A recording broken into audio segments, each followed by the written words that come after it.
The city hums before dawn, a heartbeat made of drums and breath. In the highest chamber of Tenochtitlan, a man kneels beside a bronze disc the size of his chest. He turns it once, and the sun answers. Every tooth of the gear catches light, gold, obsidian, blood. This isn't worship, it's calibration. The Aztecs didn't pray for sunrise, they measured it. In a world ruled by sacrifice, he tried to make the gods predictable. Stay, because if humanity ever built time itself, it may have begun right here. When the gods demanded precision, one man built time itself. The air tastes of limestone and heat. Below, the city moves like a living clock. Canoes, bells, smoke, traders, all keeping rhythm with the temple. At its peak, the Keeper of Hours adjusts a mirror of polished obsidian. A beam of light cuts through darkness, striking the bronze disc at perfect noon. Apprentices record shadow lengths, each mark a command to plant, to bleed, to feast. Time is currency. His temple prints it.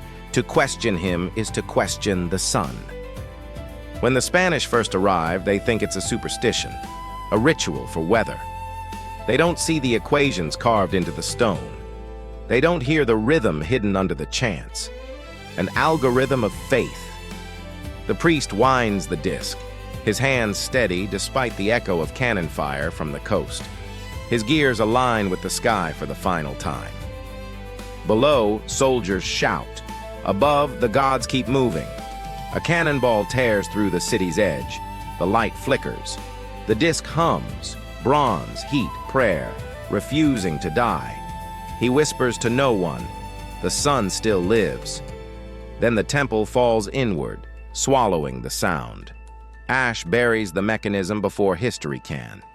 Blade line. They thought they conquered a city. They actually erased a clock. Tagline. Echo. When the gods demanded precision, one man built time itself. Before the fall, he was a craftsman who chased light across stone. He learned the sky by scars on his hands and shadows on walls. His teachers were seasons, droughts, eclipses, and drums. He mapped days as if they were arteries feeding a living city, circles within circles. He carved them until they sang in his head. He called it obedience. Others called it genius. The temple called him Keeper of Hours, and the name fit like a vow. Crops bent to his timings. Feasts rose when his marks aligned. Midwives trusted his reckonings more than rumor or moonlight. When the rains failed, his wheel said, "Wait!" and the city listened. Power gathered around precision. Power also gathered its enemies. Priests feared the silence his numbers demanded. Nobles feared any clock that could outlast their stories. He refined the disc again, bronze edge truer, obsidian heart colder. He wrote nothing grand, just notches that whispered to the future. Then sails appeared on the horizon and the calendar stuttered. They arrived with iron, scripture, and a cure for uncertainty. Fire. They asked what god the wheel served. He answered, "The one that returns." They named it heresy and fed his hours to the furnace. Coins cooled where his seasons once turned. He measured the sun. They measured his city in metal and ash. When the gods demanded precision, one man built time itself. Centuries pass. The city rises again on its own bones. Streets pave over temples. Church bells replace drums. Time moves on, but not forward. In 1978, a construction crew near the cathedral hits stone. Not walls, circles, layered like shells around a silent core. Archaeologists arrive with brushes and breath. They find rings of clay precise to a millimeter, obsidian lenses buried beside them, polished to catch a single ray of sun. The pieces fit together like teeth that remembered biting light. Official reports call it ritual ornamentation.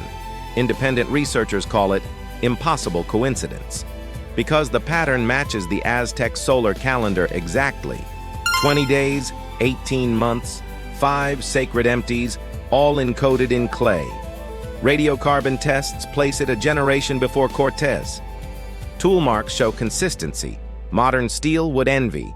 No weapons, no idols, just geometry and faith. A gear without metal, a clock without mercy.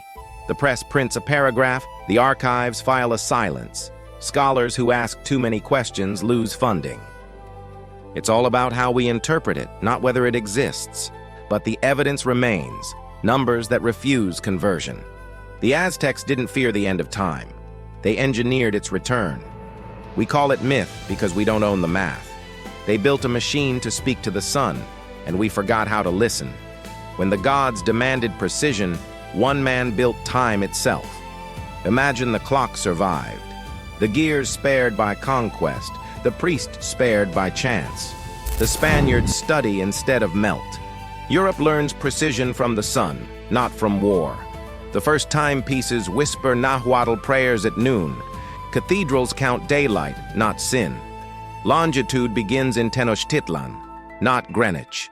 Calendars follow harvest, not empire. Machines run on rhythm, not coal. The world builds cities that breathe with the seasons. No smoke, no clock towers, no factory sirens, only solar harmony. Every nation keeps time by its sky, not by its conqueror. Children learn hours through shadow and maze. The Industrial Revolution rises under tropical light. Steam bows to sunlight. Greed yields to geometry. But that's the timeline that never happened. In ours, they burned the wheel and kept the gold. The coins outlived the craftsman. His city sank. Their empire clocked the world. Yet the sun still crosses where his gears once turned. Blade line. They melted his timepiece, but not his precision. When the gods demanded precision, one man built time itself. If this wasn't in your textbook, it belongs here. Subscribe and help rebuild the timeline.